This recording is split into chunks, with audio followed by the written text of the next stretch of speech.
اور اس کی وجہ سے اس سارے پروسیس کی وجہ چونکہ سلو ہوتا ہے, اسموتھ ہوتا ہے, radical changes, over night changes نہیں ہوتے, لہٰذا لوگوں کے اوپر بھی کم دباؤ آتا ہے, سٹریس کم ہوتا ہے. اگر ہم ریولوشن کی بات کریں تو it is very fast, it is very rough, it is very bloody, خون خرابہ ہوتا ہے. Iranian revolution, French revolution,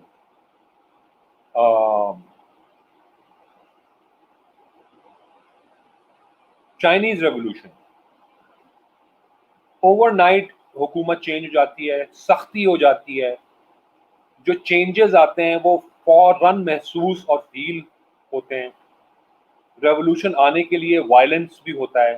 Marxist ایک وائلنٹ ریولوشن ہے مارکسزم, جبکہ لبرلزم ایک ایوولوشن ہے. جہاں ڈیموکریسی میں ہوتا ہے کہ لوگ شراکت کریں, وہاں ریولوشن میں شراکت تو ہوتی ہے لیکن لوگ خون خرابہ کرتے ہیں, سول وارز ہو جاتی ہیں, انسرجنسیز ہو جاتی ہیں, ہتھیار کے ذریعے یہ کام ہوتا ہے, وائلنس کے ذریعے کام ہوتا ہے. پولیٹیکل پارٹیسپیشن, دونوں ہتھیار اٹھانا بھی ایک قسم کی پولیٹیکل پارٹیسپیشن ہی ہے, لیکن ووٹ دینا بھی ایک خاص قسم کی پولیٹیکل پارٹیسپیشن ہے.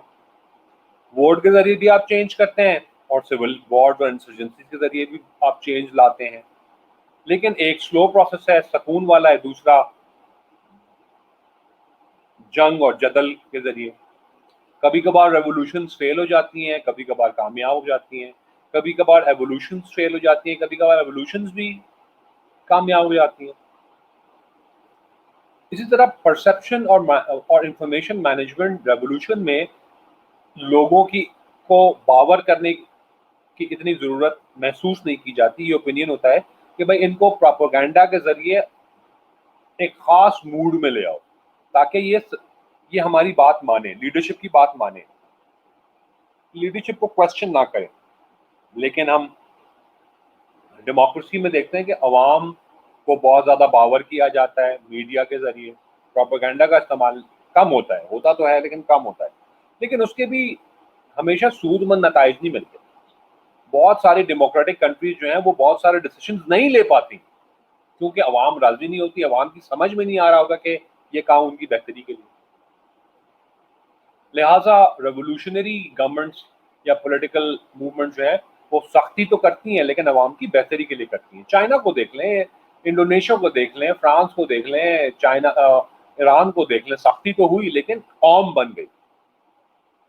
اور اگر آپ ان کنٹریز کو دیکھیں جہاں 70 سال سے ڈیموکریسی ہو یا یو این کے بننے کے بعد ڈیموکریسی ہو, تو بہت سارے ملک آپ کو نظر آتے ہیں کہ وہاں کوئی کام نہیں ہوا.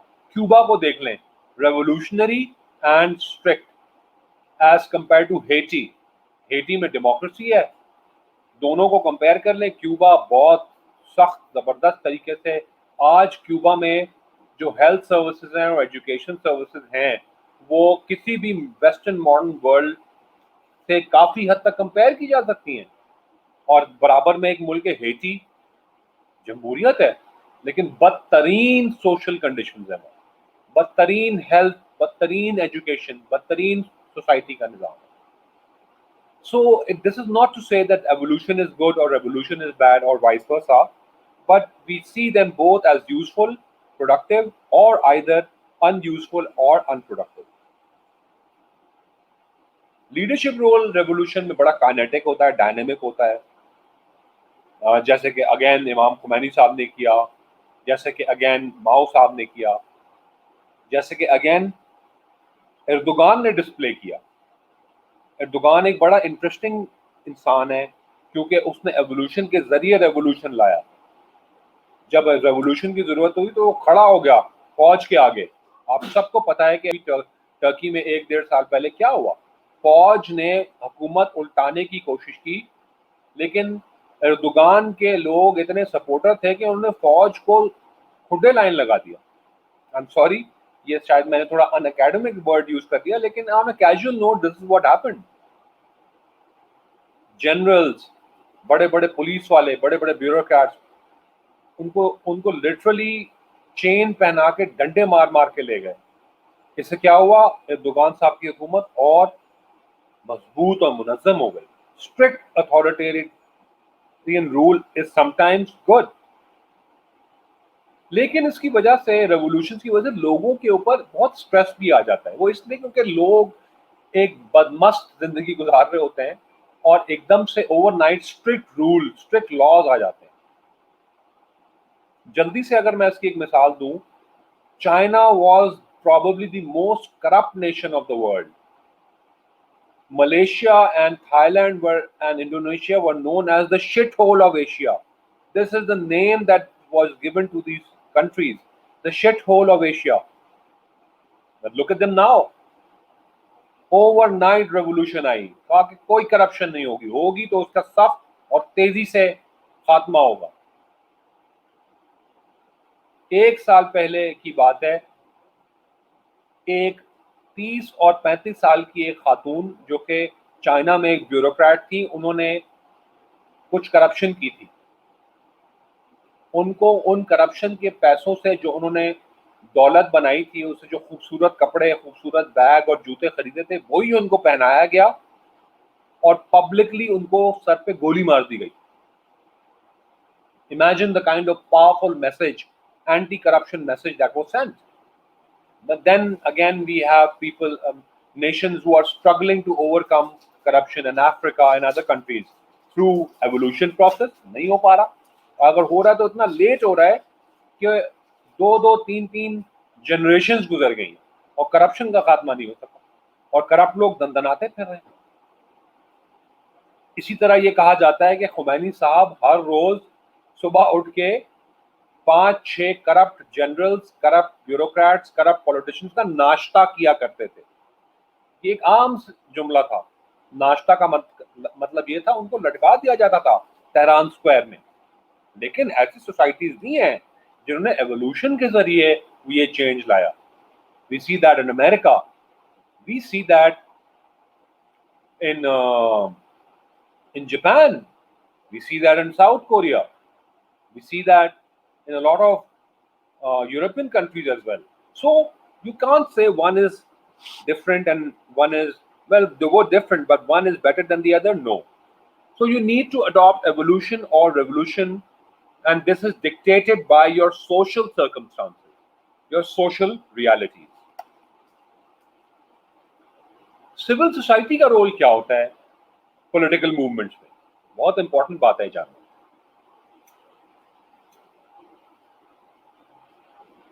سول سوسائٹیز بنیادی طور پہ ایک قوم کی انٹیلیجنسیا ہوتی ہے, پڑھے لکھے لوگ, media, journalist, professors, academian, social workers. بنیادی طور پہ ایک سوسائٹی کی انٹیلیجنٹ کریم ان کے اوپر کچھ ذمہ داریاں ہوتی ہیں. وہ انٹیلیجنٹ ہوتے ہیں, ان کے پاس ایک نان فارمل لیڈرشپ رول ہوتا ہے, ان کو اپنی ذمہ داریاں نبھانی پڑتی ہیں.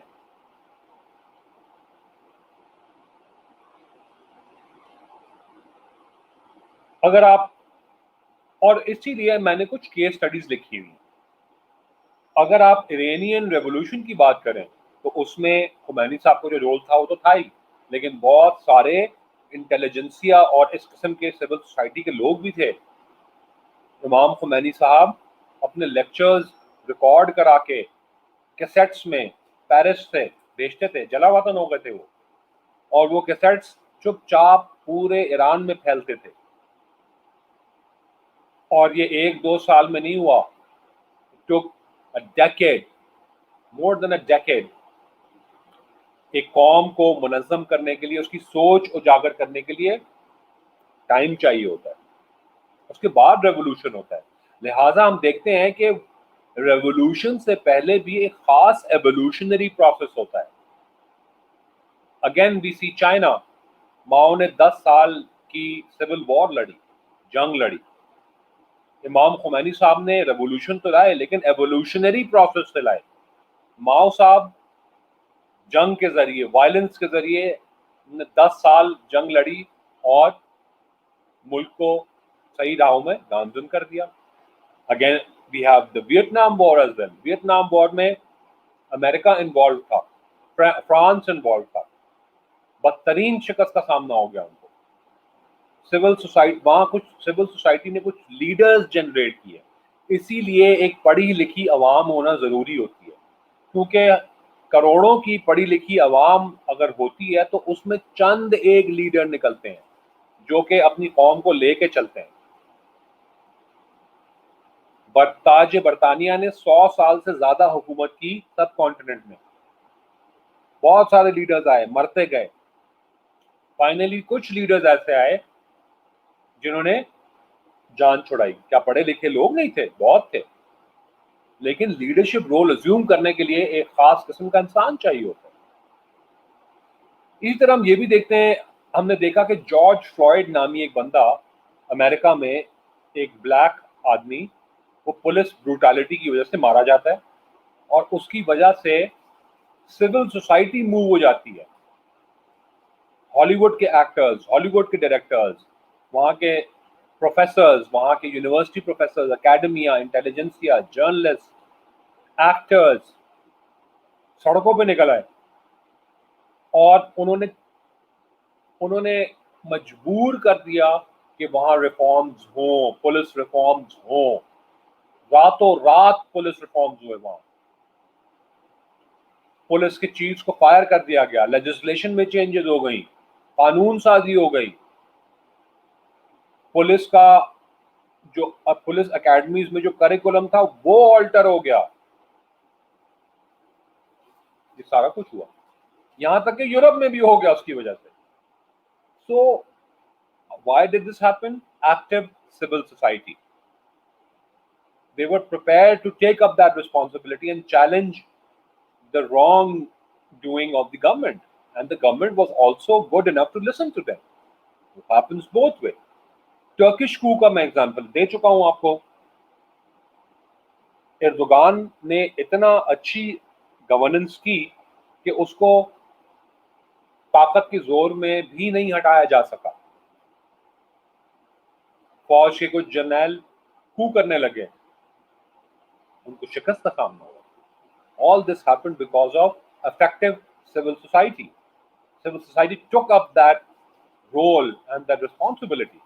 پڑھے لکھے ہونے کا مطلب یہ قطعاً نہیں ہے کہ آپ اپنی زندگی اچھی کریں, مزے کی کریں اور چلے جائیں اس دنیا سے. نہیں, اگر آپ پڑھے لکھے ہیں تو یہ اللہ کی دین ہے, یہ نعمت ہے, اور اس کا سوال کیا جائے گا. مجھے ایک حدیث یاد آ گئی جو کہ یہاں بہت فٹ بیٹھتی ہے, جلدی سے سناؤں گا اس کا اسینس. اللہ نے حضرت جبرائیل علیہ السلام سے کہا کہ فلانی بستی کو نیست و نابود کر دو, اور حضرت جبرائیل علیہ السلام نے اللہ سے پوچھا کہ اللہ اس میں تو بڑے عقل مند لوگ بھی ہیں, اور اس میں ایسے لوگ بھی ہیں جنہوں نے زندگی کا ایک لمحہ بھی آپ کی یاد سے کے بغیر نہیں گزارا. تو اللہ تعالیٰ نے کہا کہ ان لوگوں کو پہلے مارنا, ان کے اوپر پہلے یہ بستی الٹنا, ان عقل مندوں کے اوپر, ان پڑھے لکھوں کے اوپر, اور ان عبادت گزاروں کے اوپر. جی ہاں, کیونکہ ان کو کبھی اللہ کی حکم اور معاشرے کی بگاڑ کی طرف ان کی کبھی نگاہ نہیں گئی, ان کی توجہ نہیں گئی, اور وہ اپنے عملوں میں رہتے رہے. تو ان کے اوپر سب سے پہلے یہ بستی الٹا دو, بعد میں کسی اور کے اوپر الٹانا.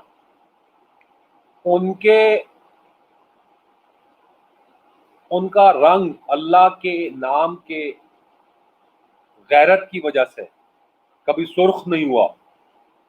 اللہ کی شریعت کی دھجیاں اڑتی گئیں, معاشرہ تباہ و برباد ہوتا رہا, اور وہ عبادت کر رہے تھے, وہ علم حاصل کر رہے تھے.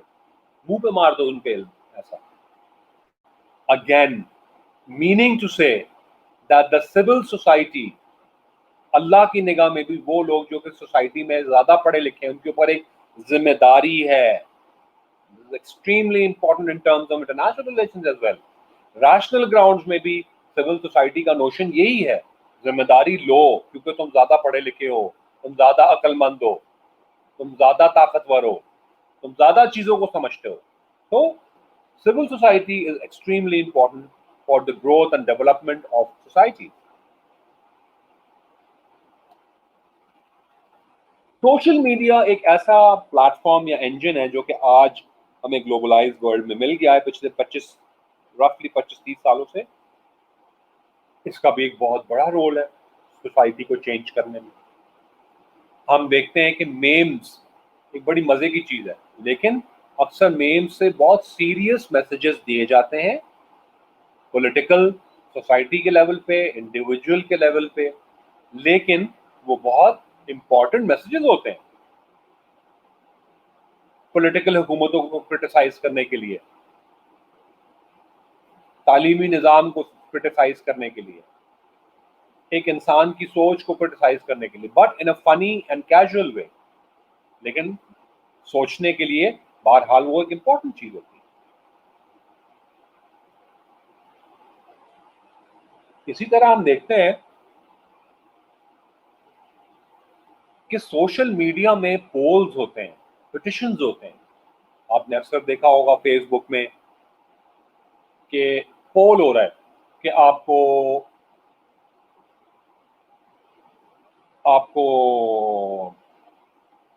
یہ ویب سائٹ پسند ہے یا نہیں ہے.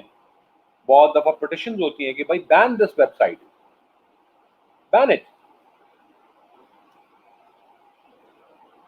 Polls are extremely important. Sometimes they can be rigged, sometimes they can be fabricated, but honest polls are extremely important. بہت امپورٹنٹ ہوتا ہے. لہذا آپ ایک عام آدمی ان میں حصہ لے کے، ان پٹیشنز میں حصہ لے کے اس بڑی چینج کا ایک چھوٹا سا حصہ بن سکتا ہے. اس کی وجہ سے بائیکاٹس ہو سکتے ہیں ان عناصر کے جو کہ انتشار پھیلاتے ہیں، وہ ملک جو کہ زیادتیاں کر رہے ہیں، وہ ملک جو کہ غلط کام کر رہے ہیں، ان کے بائیکاٹس ہو سکتے ہیں. And social media is an extremely good case. ہم یہ دیکھتے ہیں کہ چارلی ہیبڈو نے پھر سے گستاخانہ خاکے بنائے ہیں، اس کو چھاپ بھی دیے ہیں، لیکن فرینچ گورنمنٹ نے اس کے اوپر کوئی ابھی تک کچھ نہیں کیا ہے. فرینچ کورٹ نے ڈیسیشن دیا ہے کہ آزادی خیال اور آزادی رائے اور آزادی گفتار کا مطلب یہ نہیں ہے کہ آپ کسی کو نقصان پہنچائیں، سے کسی کی دل آزاری کریں. فرینچ کورٹس نے یہ ڈیسیشن دی ہے، لیکن وی سی گورنمنٹ کچھ نہیں کر رہی. لیکن چارلی ہیبڈو نے لاسٹ ٹائم جو یہ حرکت کی تھی تو ہوا یہ تھا کہ ڈنمارک، جہاں چارلی ہیبڈو چھپتا ہے اس کا اخبار، ڈینش پروڈکٹس میں مسلم ورلڈ میں بائیکاٹ ہو گیا. اس کی وجہ سے ڈنمارک میں شدید قسم کا احتجاج ہوا اور ان کو بہت بڑا اکنامک لاس ہوا اور انہوں نے سوری کی. پھر آپ نے سیدھا کر دیا بائیکاٹ کر کے. اسی طرح اسرائیل سے یا امریکہ سے ان کی جو، اگر وہ مسلم ورلڈ کے ساتھ کوئی زیادتی کر رہے ہیں، ان کی عوام کو نہیں پتا ہوتی یہ باتیں.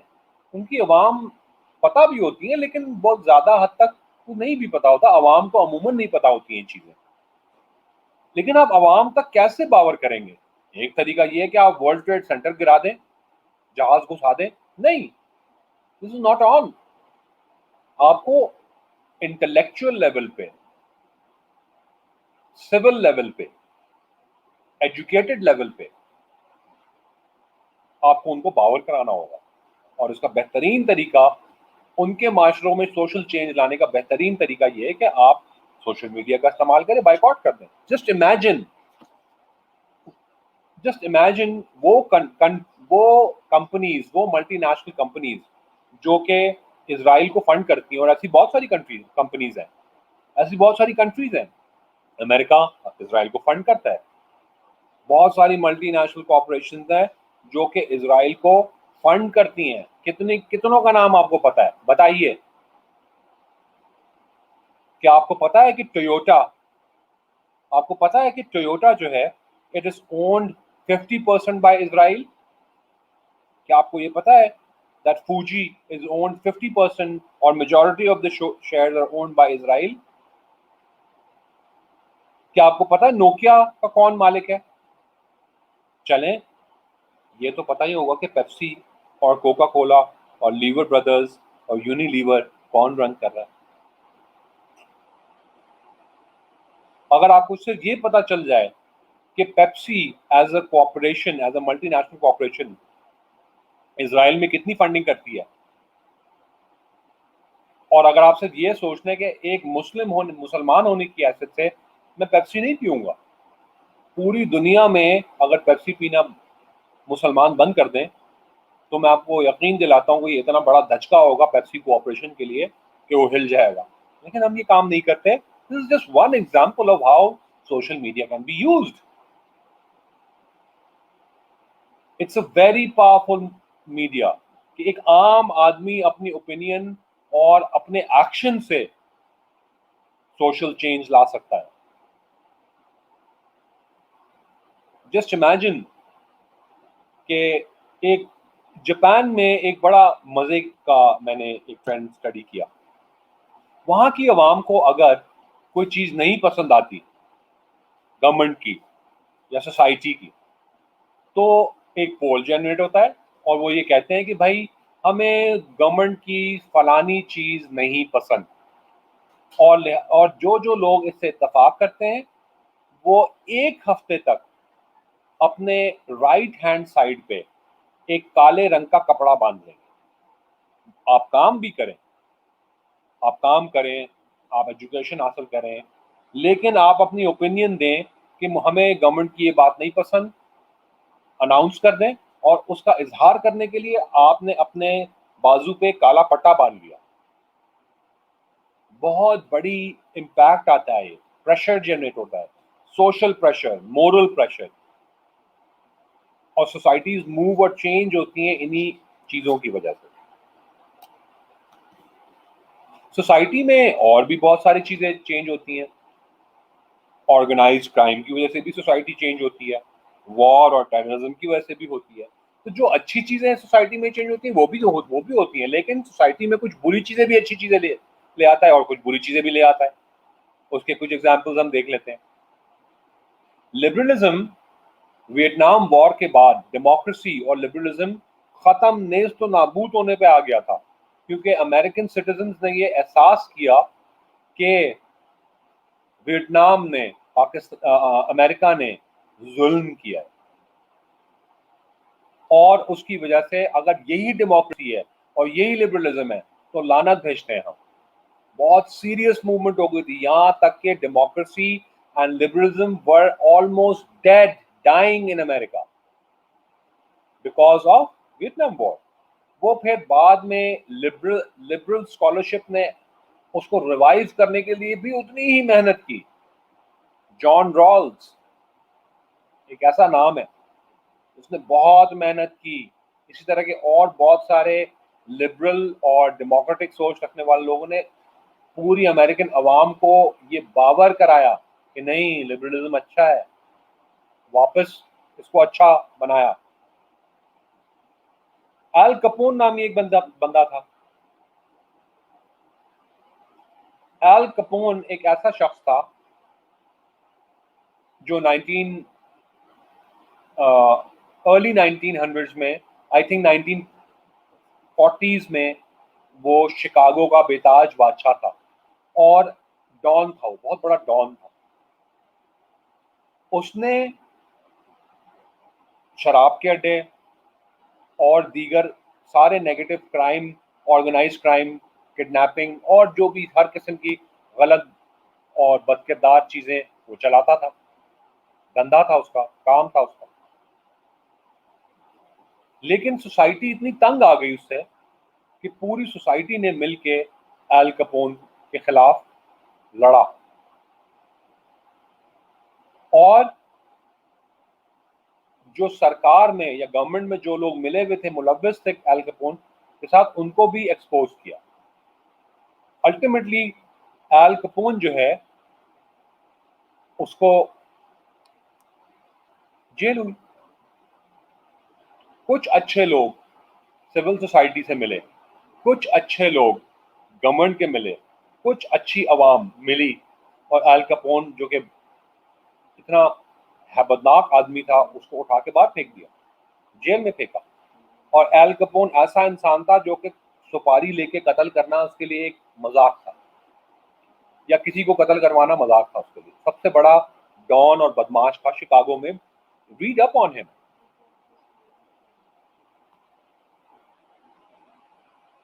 ٹیررزم کے بارے میں ہم یہی دیکھتے ہیں کہ کس طرح ٹیررزم نے 9/11 کے بعد پوری دنیا کو چینج کر دیا. پوری دنیا کے ایئرپورٹس کے نظام، پوری دنیا کے نیشنل آئیڈینٹی کارڈز کے نظام، چپ سسٹم.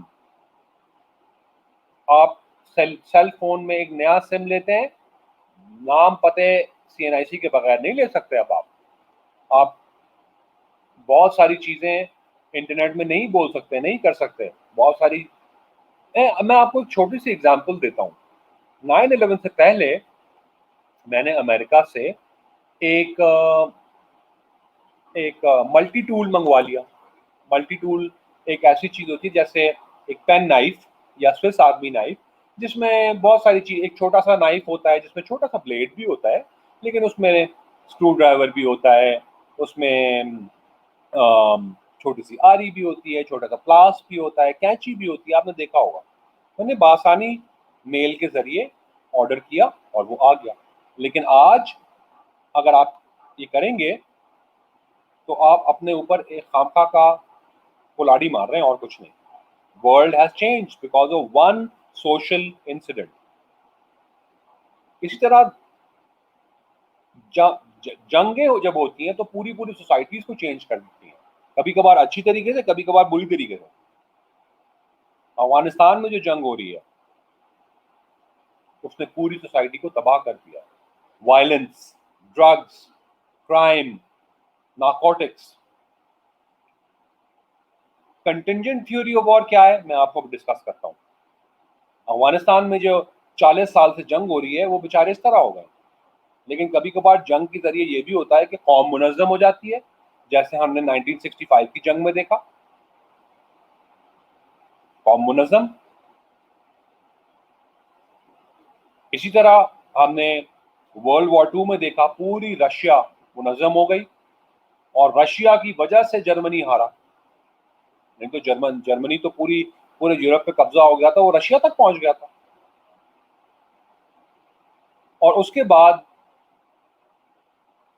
رشیا میں ایک خاص قسم کا ریولوشن تیز سپیڈ اپ ہو گیا اور سپر پاور بن گیا وہ. تو لہٰذا کبھی کبھار جنگیں جو ہیں وہ کرپٹ لیڈرشپ کو اٹھا کے باہر پھینک دیتی ہیں.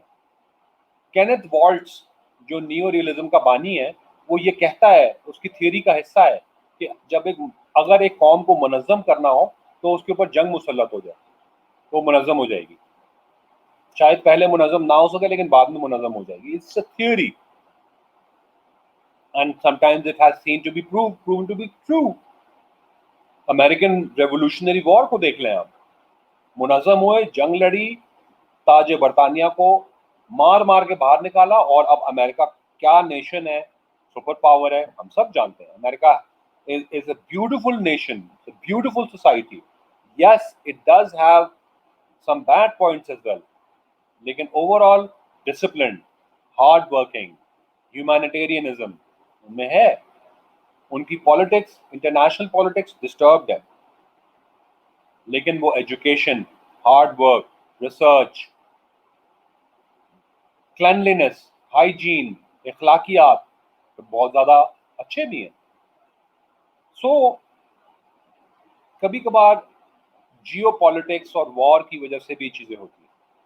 کنٹینجنٹ تھیوری آف وار یہ ہوتی ہے کہ اگر ایک خاص ملک میں جنگ لڑی جا رہی ہو اور اس کے برے اثرات ہو رہے ہوں تو وہ برے اثرات ارد گرد کی جو نیبرنگ کنٹریز ہوتی ہیں اس میں بھی آ جاتی ہیں، اور اگر اس میں اچھے اثرات ہو رہے ہوں تو ارد گرد کی کنٹریز میں بھی اچھے اثرات آ جاتے ہیں. فار ایگزامپل افغانستان میں جو جنگ چل رہی ہے 18 سال سے، اور اس سے پہلے 10 سال سے، 30 سال سے افغانستان جنگی حالت میں، تو اس کا اثر پاکستان میں بھی آیا ہے، ایران میں بھی آیا ہے. CIS کنٹریز، رشیا، سب افیکٹ ہوتے ہیں. تو بیسکلی یہ ساری چیزیں ہیں. میوزک، آرٹ اور انٹرٹینمنٹ بھی ایک سوسائٹی کو موو کرتا ہے. غالب کی پوئٹری, اقبال کی پوئٹری, فیض کی پوئٹری, اور اگر ویسٹ میں دیکھیں آپ T E Lawrence, revolutionary poetry, motivate کرتے ہیں انسان کو. Iqbal is for reason known as the poet of the East, شاعر مشرق. He is known as the ideological father of Pakistan for a reason. اسی طرح میوزک اور فائن آرٹس بھی انفلوئنس کرتی ہے سوسائٹی کی تھنکنگ کو. جاز ایک خاص قسم کی میوزک ہے. کالوں نے یہ کالے اکثر سنتے ہیں, اور کالے ہی یہ بلیکس جو ہوتے ہیں ان کی میوزک ہے. اس میوزک کے ذریعے انہوں نے بلیکس کی آئیڈینٹی کو چینج کیا. میوزک کے ذریعے بتایا کہ تم کتنی پس اور بری زندگی گزار رہے ہو امریکہ کے اندر بھی, چینج کرو اپنے آپ کو, ایک برائٹ فیوچر کی طرف دیکھو تھرو میوزک. سنیے گا کبھی آپ jazz music, it's very good. اسی طرح ہم موویز کی بات کرتے ہیں. کچھ خاص موویز کا نام میں نے لکھا ہوا ہے. Iron Man 1, from Paris with love, اور جی آئی جو. خاص وجہ سے میں نے ان 3 موویز کا نام لکھا ہے, ابھی بتاتا ہوں. لیکن اس سے پہلے یہ بتانا پڑے گا کہ موویز بھی قوموں کی اوپینینز چینج کرتی ہیں. اگر آپ کنگ فو پانڈا دیکھتے ہیں, ایک مووی تو ہے, لیکن اینڈ میں پتہ یہ چلتا ہے کہ کوئی میجک پل, کوئی میجک فارمولا نہیں ہے ڈفیکلٹیز کو اوور کم کرنے کے لیے.